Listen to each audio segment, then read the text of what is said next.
এভাবে খাসির মাংস রান্না করতে পারলে পরিবারের সবাই এতটা বেশি মজার প্রশংসা করবে, আমি একদম গ্যারান্টি দিয়ে বলতে পারি তোমাদের। তো এই খাসির মাংসটা রান্নার পর তোমাদের মনে হবে একদম বাবুর্চিদের হাতের রান্না। তো চলো প্রথমেই তোমাদের সাথে শেয়ার করি। আমি প্রথমে এই জায়গায় তেল দিয়ে দিছি বেশ কিছু পরিমাণ, তারপর এর মধ্যে পেঁয়াজ কুচি দিছি অনেকগুলো, তোমরা এই জায়গায় বুঝে দিবা। তারপর দারচিনি এলাচি বাটা, আদা রসুন বাটা, মানে মাংসের মধ্যে যা যা প্রয়োজন হয়। কিন্তু তোমরা দারচিনি এলাচির বাটাটা একদম অল্প পরিমাণে দিবা, জাস্ট ফ্লেভারের জন্য, যেন কালারটা চেঞ্জ না হয়।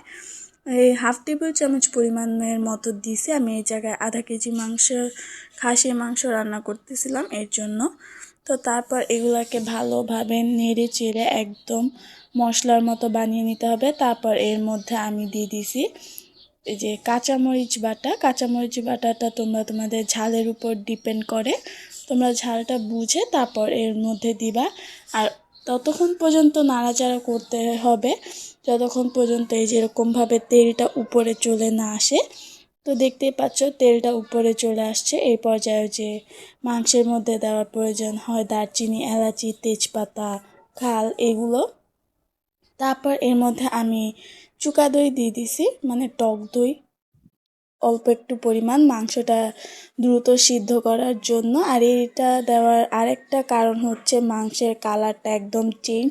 তারপর আমার ঝালের পরিমাণটা আরেকটু কম মনে হয়েছে, তাই আমি আরেকটু মরিচ বাটার সাথে একটু পানি মিক্স করে দিয়ে দিছি। তারপর এই জায়গায় পরিমাণ মতো লবণ দিয়ে দিছি, লবণটাও তোমরা পরিমাণ মতো দেওয়ার চেষ্টা করবা। তারপর হচ্ছে কি আমি আবারও দুধ দিব, এই জায়গায় আমি 1/2 কেজির মতো দুধ দিয়ে দিছি।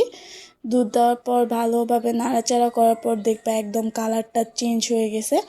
এই পর্যায়ে এতটা বেশি নাড়াচাড়া করতে হবে যেন উপরে তেল চলে আসে। দেখছো উপরে একদম তেল চলে আসছে আর সব পানি দুধ একদম মিশে গেছে এর সাথে। তারপর যে খাসির মাংসগুলো ছিল তার মধ্যে এখন দিয়ে দিবা। দিয়ে দেওয়ার পর একদম নাড়াচাড়ার মধ্যেই থাকার প্রয়োজন আছে। আর এই জায়গায় একটু পানিটা তুমি পরে ইউজ করবা, যেহেতু আমরা এই জায়গায় দুধ দিছি।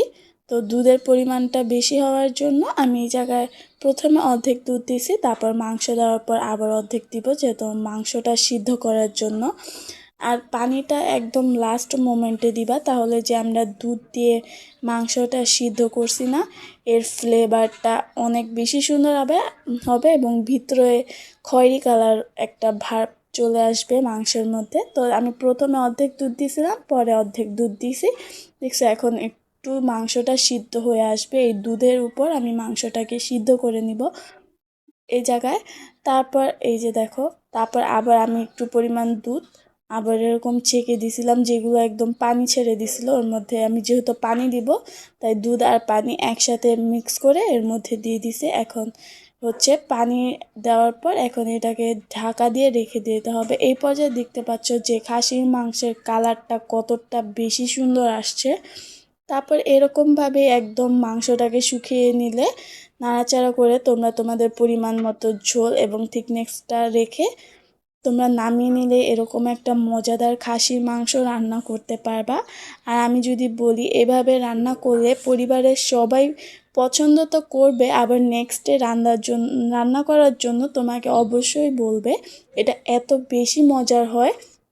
তো আমি তোমাদের সাজেস্ট করবো এটা একবার হলো বাসায় ট্রাই করার জন্য। আর